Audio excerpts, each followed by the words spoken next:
People make mistakes. Marami pong mga mistakes ang nakakaroon ng very permanent damages in our lives. Well, some mistakes ay minor. Meron pong mga mistakes na truly major. Kahit sa kasalanan, may minor, merong major. Sabi ni Lord sa Matthew 23:24, "You strain out a gnat, but swallow a camel." Yun daw po mga hypocrites ay hirap na hirap lumunok ng kaprasong niknik o kaprasong insekto, pero kayang lumunok na isang buong-buong kamelyo. In other words, merong maliit at may malaki. Major mistakes affect us for long. They affect us deeply. And they can change the course of one's life for a long time or for the whole lifetime. Ngayon, ang ating mensahe, avoid these major mistakes. Mga particular mistakes that people who love life should avoid. Heavenly Father, we pray for a simple message that comes only from your heart into ours. Payapain niyo po nawa kami, Lord, kung meron pong kakompetensya para sa aming atensyon ng inyong katuruan ngayon, aming isinusuko. We surrender everything to you, our mood, our feelings, our fears, our preoccupation, our interests. Sinusuko namin lahat, Lord, at nang sa ganun walang maging kaagaw ang inyong pong salita para sa aming atensyon. We surrender our hearts to you, Lord. Turn our hearts into fertile grounds into which you may plant your word, the seeds of truth. And may these seeds take root and bear fruits for your glory, for our righteousness, and for life that is meant to be lived in full and to the full. Be our speaker, Father. We reject and rebuke all lies, all work of evil, all presence of evil men and evil spirits, anything that will hinder your blessing, we reject by the power of the name of Jesus. We bring every thought captive to the name of the Lord. And we ask you, Father, sit on your throne of power. Take delight in your people. Speak powerfully. At nawa ang niyo pong salita, maging kalakasan, maging pagkain namin. Mangusap po kayo, Panginoong may kapangyarihan. You have given us free will, but we surrender that will to you now, and we ask you, let your will be done. We seek you, confident that you hear, as we ask in Jesus' mighty name. Major mistakes. Avoid these major mistakes. Marami na po mga naging mistake ang buhay. Maraming regrets ang mga tao.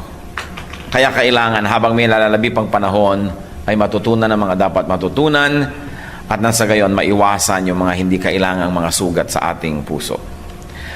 Avoid mistakes in the areas of hurting people's ego. Isa po yan sa pinakamahalaga. Avoid hurting people's feelings. Meron po mga tao, pag nasaktan na sila, ang tendency manakit na rin ang kapwa. Parang ahas, pag natapakan mo, tutuka. Parang aso, pag nasanggi mo, kakagat. So, sabi nila, nasaktan kasi ako, kaya nananakit na rin ako. So, kailan matitigil yung cycle ng pananakit? Yung sinaktan mo, masasaktan din, gagantihan mo ulit siya, hindi na matapos-tapos buong buhay. But one of the major mistakes that many people can do and can ever do is to hurt other people's ego and feelings. Some people, when they are hurt, when they are offended, become very, very destructive. And some people hurt and offend others wrongly, needlessly, and easily.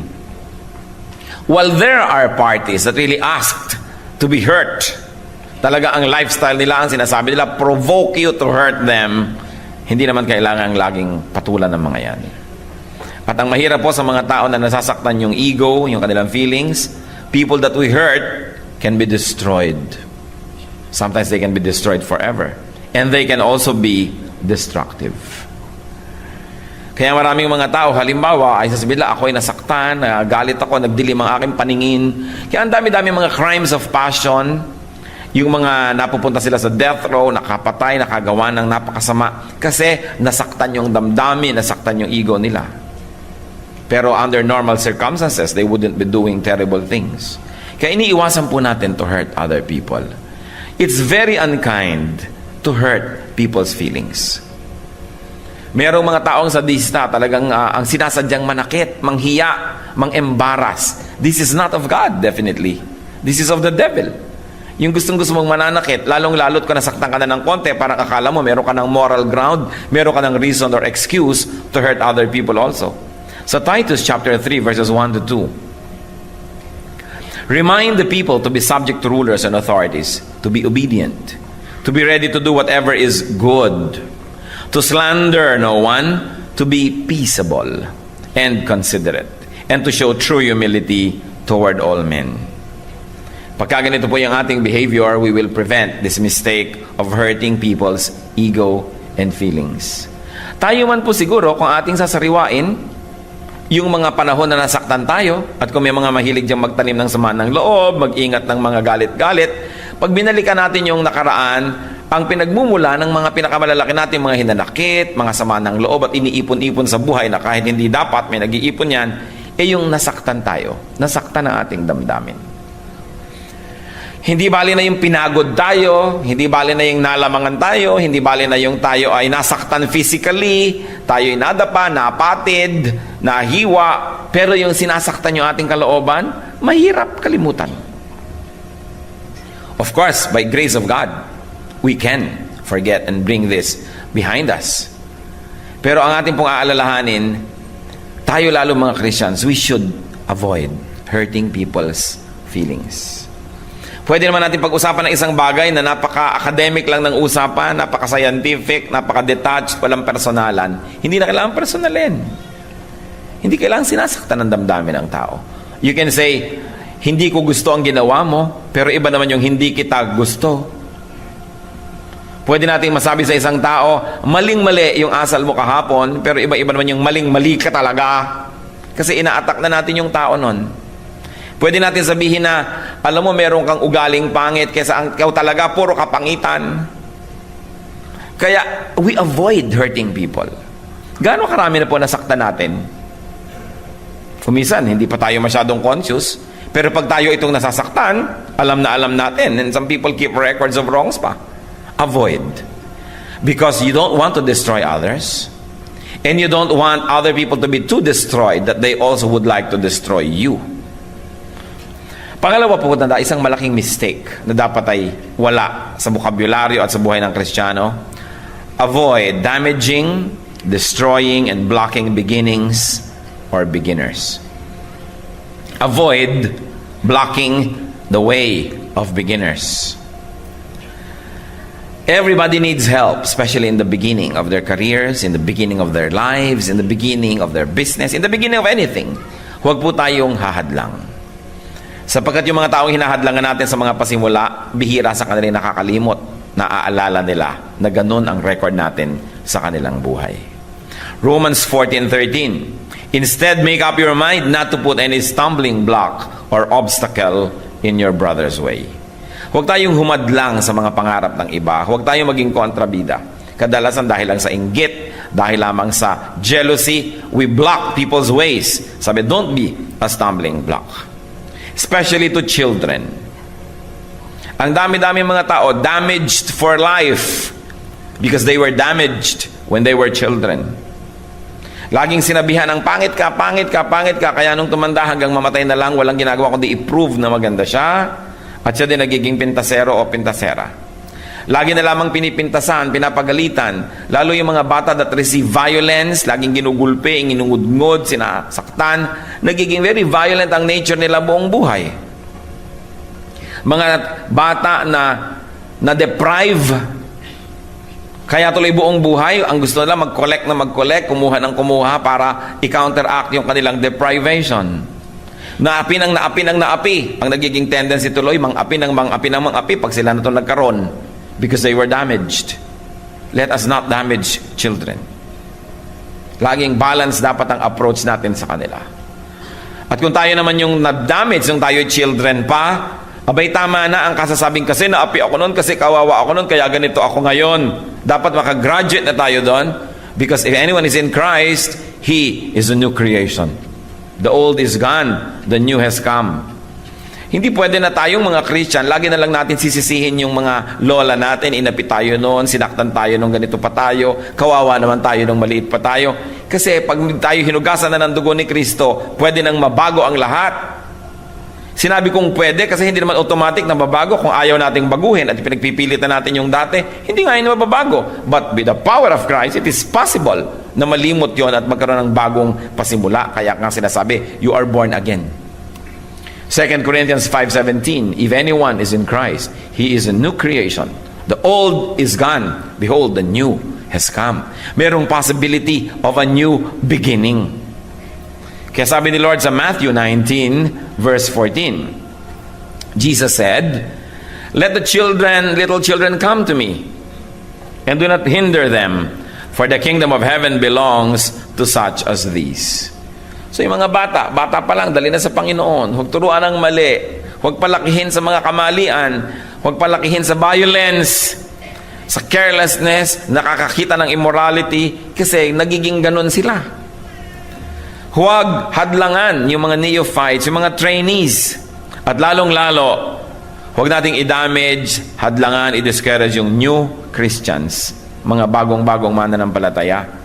Your mistake can affect them for life.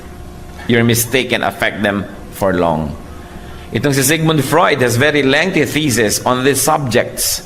Yung child abuse, effect ng mga pang-aapi at pangkakawawa sa mga bata. Tayong mga Kristiyano, dapat ay maingat na maingat sa pakikitungo lalo sa mga bata. And if you were the victim, as we have said, get over it, get on with life. Hindi tayo pwedeng mabuhay na laging ang excuse na api kasi ako nung bata ako, mahirap kasi kami noon, kawawa kasi ako, at sa lagay hanggang kamatayan, yun na lang ang gagawin mong excuse. Pwedeng lampasan yan. With the power of Jesus, by the blood of the Lord, we can transcend even horrible pasts. Another mistake, a major one that we should avoid, is avoid making commitments. Avoid making commitments that tie down much time or commitments that involve the unforeseen future. Mag-ingat at huwag magkamali, for instance, in making commitment in marriage. Bago magpapakasal, mag-isip na mabuti. Hindi ko, ba't mo pinakasalan? Gustong-gusto ko ang cologne. Ganon lang. Bakit mo pinakasalan? Nabalitaan ko maraming mana. Bakit mo pinakasalan? Ang lalim ng dimple. Dapat malalim kasi marriage yan eh. And you know, we Christians, ang marriage is for life. Walang atrasan. Diba? Parang kaning isusubo. Hindi iluluwa pag napasok. Importante, walang solian. Kaya pinag-iingatan. Maingat tayo sa mga contracts and partnership.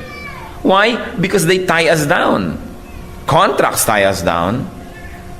Kaya lalong-lalo yung mga marriage contract. Ano sabi sa Matthew 19:6? Therefore, what God has joined together, let man not separate. So you don't ever commit a mistake in marriage. Ngayon sabi nyo, Pastor, nagkamali na ho. Ay po, no? Wala na tayong magagawa dyan. Get on with it. Get the most out of it. And yan ay hanggang kamatayan.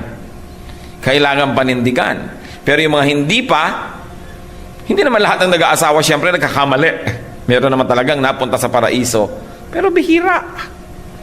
Kailangan maingat.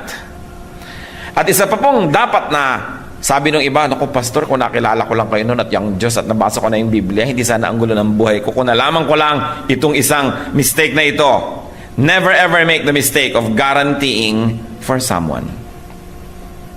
Huwag kayong magiging garantor. Uutang siya, garantor kayo. Pag tumakbo kayo magbabayad, bakit nyo ginagaranti? Diyos ba kayo? Alam nyo ba na babayaran niya? Alam nyo ba na may intention siya magbayad? At kung may intention man, alam nyo bang kayang magbayad? At kung hindi niya kayang bayaran, pagdating ng panahon, alam nyo ba na kaya nyong bayaran? Hawak nyo ba ang future? Proverbs 11:15. He who puts up security for another will surely suffer. But whoever refuses to strike hands in pledge is safe. Yun po kasi paggagaranti sa utang na may utang, sa Israel tinatawag sometimes siya na striking your hands in pledge. Meron silang ginagawang konting seremonya, may pledge, o ikaw na ngayon ang garantor. Sabi, huwag kayong magagarantor. So, paano yan? Magagalit yung kaibigan ko. Pagka yan na hindi nagbayad at ikaw nang napasubo, magkakagalit din kayo. Darating din yon, agahan mo na. Hindi ka pa napahamak. Kasi kung makikipagkagalit sa'yo dahil ayaw mo mag-guarantee, anong klaseng kaibigan yan? May condition ng friendship niya na kailangan ikaw yung napapahamak, kung hindi niya kaya yung kanyang mga pananagutan? Ang dami pong teaching sa Bible, hindi ko na iisa-isahin, dadagdagan ko lang ng isa pa. Proverbs chapter 6, verses 1 to 5. My son, if you have put up security for your neighbor, if you have struck hands in pledge for another, if you have been trapped by what you said, ensnared by the words of your mouth, then do this, my son, to free yourself. Since you have fallen into your neighbor's hands, go and humble yourself, press your plea with your neighbor, allow no sleep to your eyes, no slumber to your eyelids. Free yourself like a gazelle from the hand of the hunter, like a bird from the snare of a fowler. Sabi, anak, kung lumalaman mo ito ay nakapag-pledge ka na, nakapag-guarantee ka na, itong gawin mo. Huwag kang magpahinga, huwag kang matulog, huwag kang magpabaya. Palayain mo ang iyong sarili sa kinasadlakan mo na patibong. Kung kailangan ka makiusap, pag makaawa, bawiin mo ang pledge mo. Sabing gano'n. Kung paano yung usa na nasa kamay na ng mga mamamaril at mga hunter ay pinipilit na makawala, gano'n ang gawin mo. Free yourself like a gazelle from the hand of the hunter, like a bird from the snare of a fowler. Di ba't yung ibon nga po, pag yan ay nabitag na, talagang lipad ng lipad, palag ng palag, kailangan gusto niya makalaya. Sabi, yan ang gawin mo kung nagkamali ka na maging garantor. Marami po akong kilala mga garantor sa pahamak sobra. Yung isa pa nga, siya ay garantor, siya ang husband, siya ang head of the family.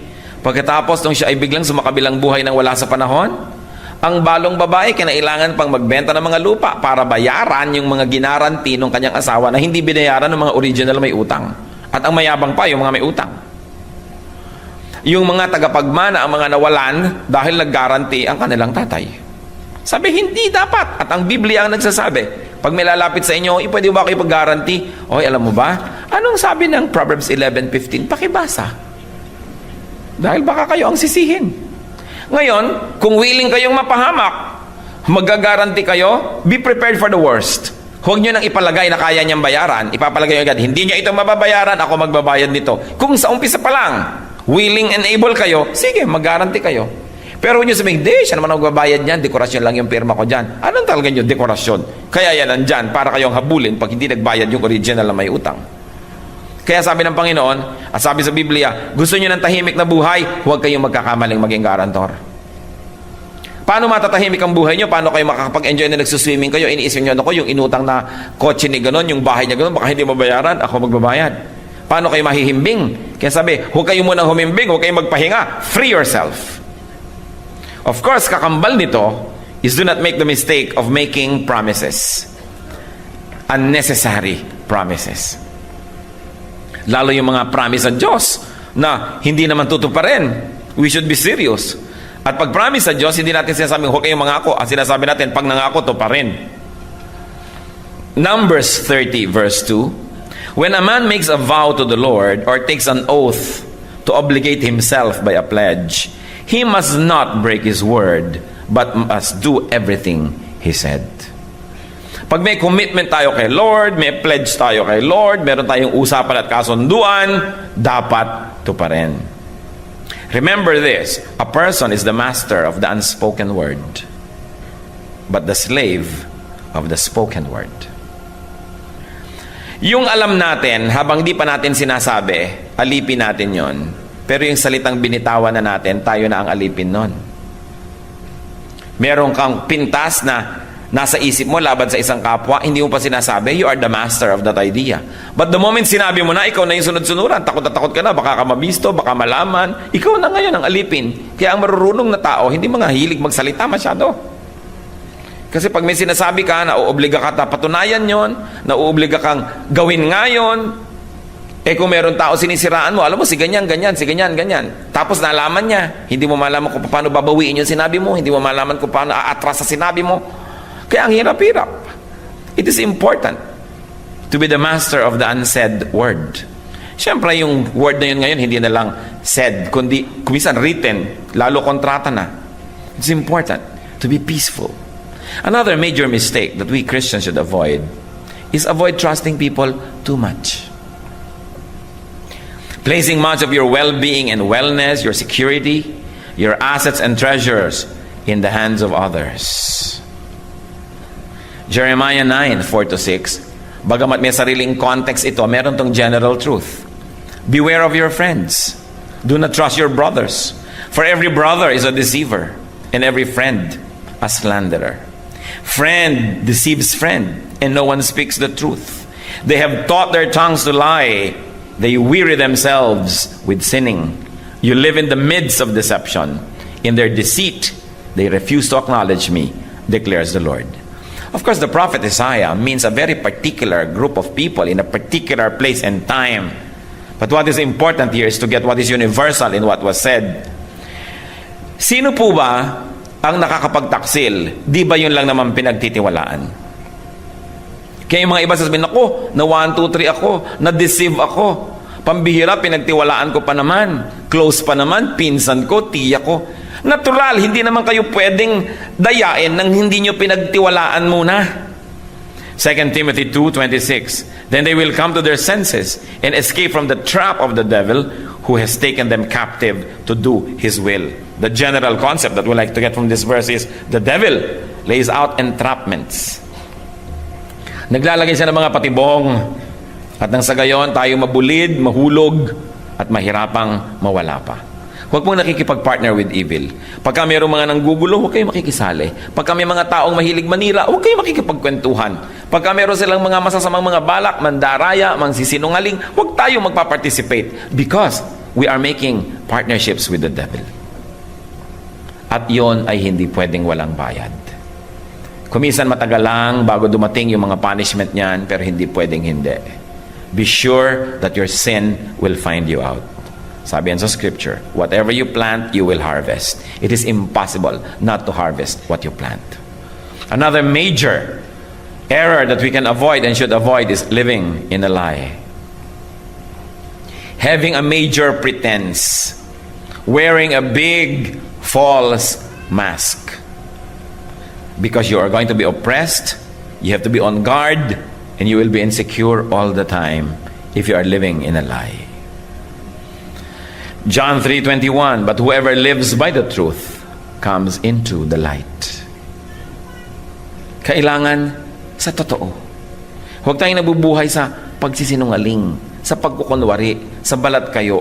Kasi hindi kayo matatahimik dahil any moment natatakot tayo na mabunyag ang ating mga inililihim. Kung ang mga tao will not accept us for what we really are, then sorry, we cannot be friends with them, we both lose. But you cannot just want to win friendships by not being yourself, because that's going to be very stressful. Not being oneself is stressful. Hindi naman natin sinasabing lahat ng kasalanan natin, warts and all, eto na ako, tanggapin mo na ako. Of course, we have to change from glory to glory, but we have to begin with who and what we really are. Do not stand taller than what you really are. Kailangan yung totoo para payapa ang buhay. John 8:32, the truth will set you free. Once more, this verse can give you many applications. But the general truth is, if you are living by the truth, you are a free man or a free woman. Hindi mo kailangan to make up stories for yourself, and you don't need lies to cover up the other lies.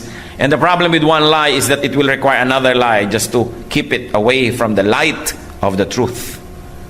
Kaya mahalaga po yung totoo tayo sa sarili. Another major mistake that we should avoid is being ungrateful. Biting the hands that feed you. Returning evil for good. Sa atin naman po mga Pilipino, malaking bagay ang utang na loob, kaya hindi na kailangan pa sigurong ipakadiin-diin. Malaki sa atin na kalapastanganan yung hindi pagtanaw sa utang na loob. Lalong-lalo ang pagsukli ng masama sa mabuting ginawa ng ating kapwa. Proverbs 17:13, tandaan ito ng mga gumagawa ng mali at nagsusukli ng pangit sa kagandahang tinatanggap natin sa kapwa. If a man pays back evil for good, evil will never leave his house. Nakakatakot pala. Nakakatakot na suklian mo ng mali ang mga tamang ginagawa ng kapwa. Nakakatakot na suklian ng kasamaan ang kabutihan ng iba. Sapagkat pag daw ganun po ang ating kostumbre, hindi lilisanin ng kasamaan, ng evil spirit, ng evil itself ang ating buhay. Lagi na lang ang gagawin natin mabigat. May project ka, ayaw magtagumpay. Nagtagumpay man materially, pero kulang. Meron kang kulang sa iyong puso. Inside every man's heart is a God-sized vacuum that only God can fill. And unless that is filled, you may have all kinds of things, but you will remain empty. Kaya mahalaga po yung lugar na yun ng Panginoon ay puno. Pero paano mapupuno yan kung puno yan ng evil? Alam niyo, ang Holy Spirit, ayaw naman niya tirhan, siyempre, yung mga maruruming habitations. Kailangan maayos ang ating buhay. At isa sa mga major magnets for evil to come into your life is to return evil for good. Ginawan ka na ng mabuti, iimbento ka pa ng storya. Tinulungan ka na, mali pa ang iyong ibabalik. Pinagbigyan ka na, aabusuhin mo yung kapwa. God is a God of justice. At ayaw ng Panginoon ng ganyang mga ugali. Kaya napakarami mga pagkakamali siguro ang hindi conscious yung iba. Kaya yung buhay nila ang bigat. Kahit anong gawin na lang nila, kaya magtagumpay sila materially or not, ang bigat pa rin. Kahit ano na lamang ang gawin nila, hindi sila masaya. Kahit anong hanapin nila, matagpuan man, parang wala doon yung hinahanap. Kasi pala, evil does not leave their house because of ingratitude. And of course, finally, although I like to share many things, but we'll share 8 things, one major mistake that we should never commit is fighting God. Sino magwawagi? Yung mga iba lumalaban sa Diyos. Sabi, hindi ko naman nilalabanan ng Diyos. Oh, alam na alam mo yung utos ng Diyos, turn right, nagta-turn left ka, edi lumalaban ka. Alam na ang sinasabi ng Diyos, don't do this, as ginagawa mo, edi lumalaban ka nun. At sinabi naman niya, do this, hindi mo naman ginagawa, edi lumalaban ka rin. Many people don't realize that they declare war against God with what they do and not do. Even what they think of and what they do not think of. Proverbs 21:30. There's no wisdom, no insight, no plan that can succeed against the Lord. Hindi pwede magtagumpay. So, one major error is fighting God or fighting God's will. And another, of course, version of that is fighting God's anointed servants. May gustong ipagawa ang Diyos sa isa niyang servant, pinipigil mo. Meron siyang gustong move, ayaw mong payagan na mangyari at kinakalaban natin tulad ng ginagawa ng Sanhedrin, the religious people, during the times of Peter and the other apostles. Kaya pinipigil nila sila Peter na mag-preach. Iniisip nila, tao lang itong pinipigil. Sinasaktan pa nga nila, binugbog pa nga nila yung mga tao. Huwag na kayo magtuturo sa pangalan ni Kristo. Pero nung umalis na itong mga alagad ng Panginoon, anong sabi ni Gamaliel, saka mga kapwa niya, mga teacher, mga mangangaral, sabi niya sa Acts 5:39, yung itinuturo nila, if it is from God, you will not be able to stop these men. You will only find yourselves fighting against God. Kaya pag kami ginagawa po mga kapatiran natin o may ginagawa yung kabilang church doon, yung isang congregation doon, yung isang Christian group dito, huwag tayong bara ng bara. Kung hindi yun ang calling natin, yun ang calling nila. Kung hindi yun ang style natin, yun ang style nila. Huwag kang laging namimintas, huwag ka nalang lagi na lamang na sila ay masama, tayo lang ang tama, sila ay mali, tayo lamang tong tama, tayo lang ang mabuti. Kuminsan ang mga pumipigil sa ginagawa ng mga Kristiyano at ipinapagawa ng Diyos, hindi naman kuminsan ang mga demonyo ang pumipigil, kapwa Kristiyano. Bakit sila magpe-pray? Dapat kami ang nagpe-pray kasi franchise namin ang prayer. O bakit sila maglilid ng worship seminar? Dapat kami kasi kaming kilala dyan. O bakit nila ginagawa yun? Mga hinahadlangan kuminsan. Pero pag hinadlangan mo ang iyong kapatid na gumagawa ng kalooban ng Diyos, eventually, you will find yourself opposing God. Kaya dapat nag-iingat po tayo. Maingat tayo lalo sa ating pag-handle ng mga kapatiran natin, especially mga kapatiran that we don't agree with. We don't always agree naman eh. But it doesn't mean that we should quarrel. And when we do not agree with each other, when we do not agree with each other's theologies and methodologies, we should doubt our scholarship before we doubt the integrity of the next person. Kailangan nag-iisip tayo dyan. Baka kinakalaban ko ang Diyos. Paano tayo magtatagumpay? May mga tao pa nagtatampo sa Diyos. 5 biyernes na ako nananalangin, hindi pa ibinibigay, ayoko na. Ang tagal-tagal ko na nagsaserve sa Sunday school, yung pinapanalangin ko, ayaw pang ibigay, ayoko na mag-serve. Huwag kayong magtatampo sa Diyos dahil wala kayong panalo. Kung may ka-love team kayo, makipagtampuhan kayo siguro. Kung minsan nananalo ka, kung minsan talo ka. But how can you win against God? At wala naman tayo sa lugar. Ang nagtatampuhan lang yung equals. Hindi naman tayo equal with God. Wala tayong karapatang magtampo. Creation lang naman tayo. Lahat ng ating tinatangkilik, everything that we have, came only from God and continues to come only from God. So, you never put yourself on equal plane with the Lord. So, hindi ka dapat nagtatampo. Ang tampuhan ay for equals. Halimbawa, nakakita ka naman ng amo at ng kanyang empleyadong nagtatampuhan. Parang wala sa lugar. Merong amo, hindi siya gagamit ng kotse niya kasi nagtatampo siya sa driver. Parang mali, ano? Yung driver ayaw pag-drive ang amo kasi nagtatampo siya. Ang tampo sa magkapantay at hindi natin kapantay ang Diyos, huwag kayong mangangahas magtampo. Wala tayo nun sa lugar. Tayo hingi ng hingi, hindi ibinibigay, pasensya ka. May patago ka ba sa Diyos? Wala naman. Kaya kung tayo humihingi at binibigyan, salamat. Kung hindi, salamat pa rin. Wala naman tayong patago. Wala kang deposit, gusto mo mag-withdraw.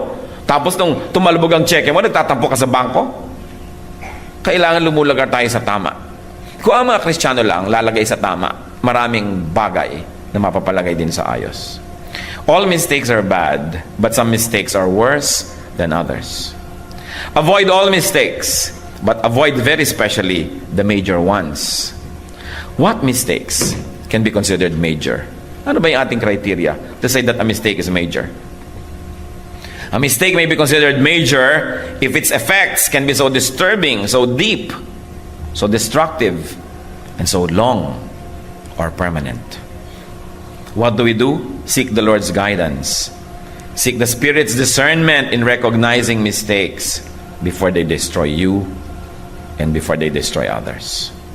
Psalm 119, 125. I am your servant. Give me discernment that I may understand your statutes. Humingi tayo ng discernment. Katulad ng dalawang tao nag-aaway. Kaya nag-aaway yan, sasabihin nila, tama ako. Sabi din ng kabila, tama rin ako. May nag-aaway ba naman na dalawang tao na yung isa hindi naniniwalang tama siya? Kaya nakikipag-aaway yan. Akala niya tama siya eh. So the mere fact na nag-aaway siya, at least one of them is wrong, or both of them could be wrong, or who knows, both of them could be right. Except that their scholarship cannot reconcile the seeming difference that they have for the moment. Kaya mahalaga, humihingi tayo ng discernment. Hindi ko mo nagdi-disagree tayo sa ibang tao, tayo na yung tama at mali na agad sila. Kahit tayo gano'n ka-convinced that we are right, we must leave this space in our hearts that there's a possibility that we may be wrong. For all the mistakes that we've already done, what do? Repent from and avoid repeating horrible mistakes. Kung nangyari na, tama na. Ipagsisi, talikuran, and then begin to do the right thing. 1 John 3:6. No one who lives in Him keeps on sinning. No one who continues to sin has either seen Him or known Him. Huwag din tayong sobrang malibang na itinaas mo ang iyong kamay, tinanggap mo na si Kristo, so anak ka na ng Diyos, pupunta ka na sa langit. Sabi, ang isa sa mga katotohanan at patunay na tayo ngay anak ng Diyos, you don't keep on sinning. You don't become sinless, but you sin less and less and less. Less in frequency, less in intensity. Kaya nakikita mo talagang ang kumikilos ang Diyos sa ating buhay. Bawas ng bawas ng bawas ng bawas ang ating mga kamalian at ang ating mga kasalanan. Well, probably no human being can reach the point of moral perfection this side of eternity. What God expects is that we should move from glory to glory to glory. That every day that God gives us is a day well invested into becoming more and more like Jesus.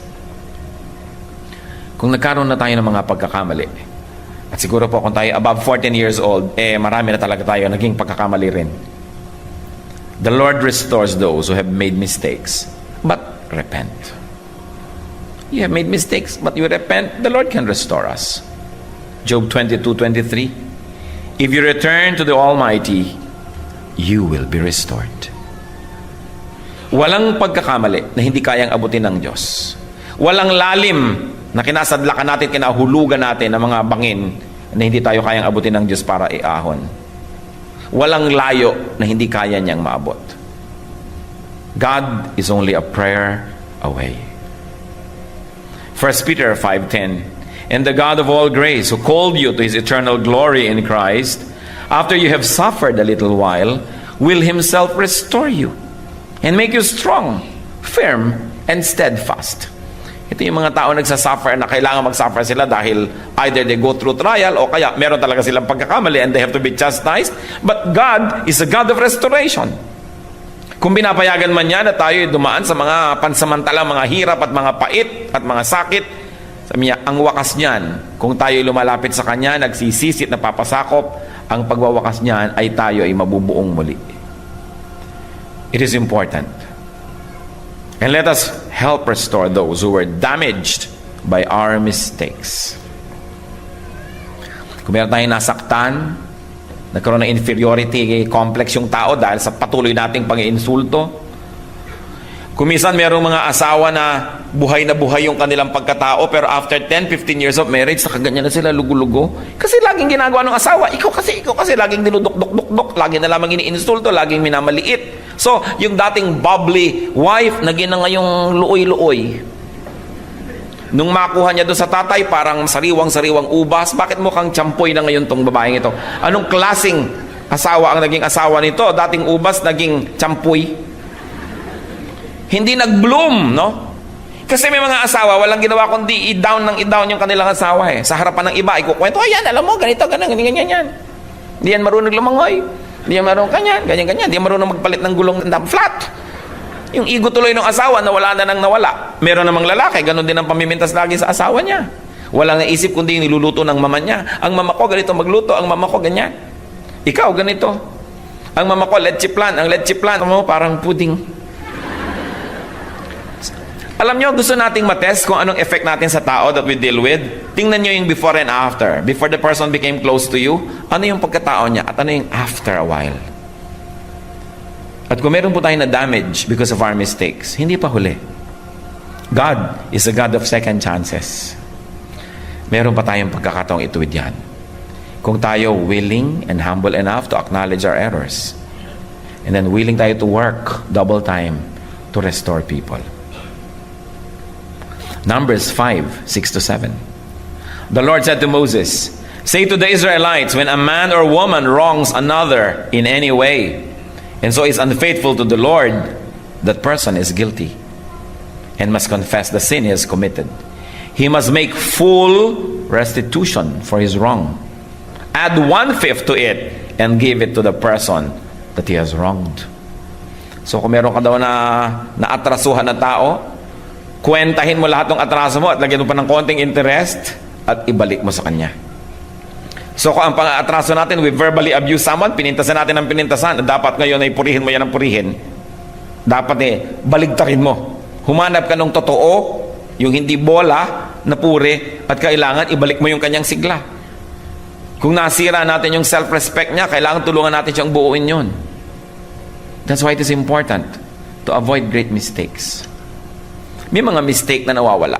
Siguro kung minsan natabig kayo ng sino, may waiter na buhusan kayo ng kumukulong soup. Diba? Nakaka-recover din naman tayo dun eh. Tsaka hindi 10 years later sa panaginip mo, lumalabas pa yon. Pero yung mga pinagsalitaan tayo na masakit, ininsulto tayo, sinira ang ating self-respect, ang lalim ng sugat. Kung tayo yung nasugatan, magpatawad na tayo and get on with life. At kung tayo yung nakasugat, humingi tayo ng tawad. Pay, restitute, and never do it again. Panginoong Diyos, lumalapit kami sa inyo. Salamat sa mga paalala nyo. Gusto nyo kami magkaroon ng mapayapa, tiwasay na buhay. Kaya ayaw nyo kami nagkakamali. Kayo ang katotohanan. Kayo ang totoo. Kayo yung gamot sa buhay namin. Panginoon namin Diyos, ipamukha nyo nga po sa amin ang tunay na kalagayan ng aming espiritu. Ano nga ba ang mga kamalian namin? Kami ba ay mga mababangis na mga tao? Pag nagagalit ba kami, nagpapawala kami ng mga salita na sumusugat sa puso ng aming kapwa? Kami ba'y mapagmahal sa aming mga kamag-anak, pero oras na nagalit kami, ay kami ang kauna-unahang sumusugat sa kanilang puso, Panginoon? Gumagawa ba kami ng mabuti, subalit ang lahat na ito'y nabubura, oras na kami naman ay nagsalita at nanakit ng kapwa naming matagal na sana namin ginagawa ng mabuti. Pero ang naaalala rin naman yung mga kamalian namin. Nagiging counterproductive, Lord. ang kabutihan namin kung hindi namin tatanggalin yung kasamaan. Nababaliwala ang mga tama namin ginagawa, oras na gumagawa kami ng mga mali. Unmask the work of the devil, O Lord. Give us discernment to see the deception. There are some of us na matapos gumawa ng mabuti, tumulong sa kapwa, we begin to think that we're entitled to hurt them, that we're entitled to be mean to them. Once more, Lord, this just diminishes and trivializes the good that we're already done. Teach us to be discerning. Ituro mo sa amin, Panginoon, na matapos kami magtanim ng mabuti, huwag naman namin itong bunutin at sirain sa gagawin naman naming masama. At sa mga kapatid na narito ngayon, nakayuko sa iyong presensya, nasugatan ng iba, nasaktan, hanggang ngayon nagdaramdam, naghihinanakit, ituro mo sa amin magpatawad. At nasa ganon, mapalaya namin, Panginoon, yung nagkamali sa amin at kami man makalaya sa kamali ang ginawa nila sa amin. We believe, Father, that only by forgiving can we set wrongdoers free, and we can set ourselves free from the wrong they have done. Give us the grace to understand the depth of what it means to forgive. At Panginoon, sa mga mali naming ginagawang alam na alam naming mali, pero patuloy pa rin naming ginagawa o nagagawa kung kami ay nalilingat, turuan mo kami maging mapagbantay. Teach us to be serious with our godliness. Mga kapatid, sa ilang saglit tayo patuloy na yumuko sa presensya ng Panginoon at hayaan natin kung tayo ay mga nasakta ng ating kapwa, tayo ay napagkamalian, humingi tayo ng comfort from the Lord. Hingin natin ang kanyang pagpapagaling sa mga sugat ng ating puso. We hear the word of God not to be informed. We hear the word of God to obey the word of God. Well, let's make firm resolve to obey. At kung may mga ginagawa tayo mga mali, talikuran. Walang katuturan na malaman ng totoo kung hindi natin ipapamuhay. Be with the Lord for a while. Let the Spirit bless you.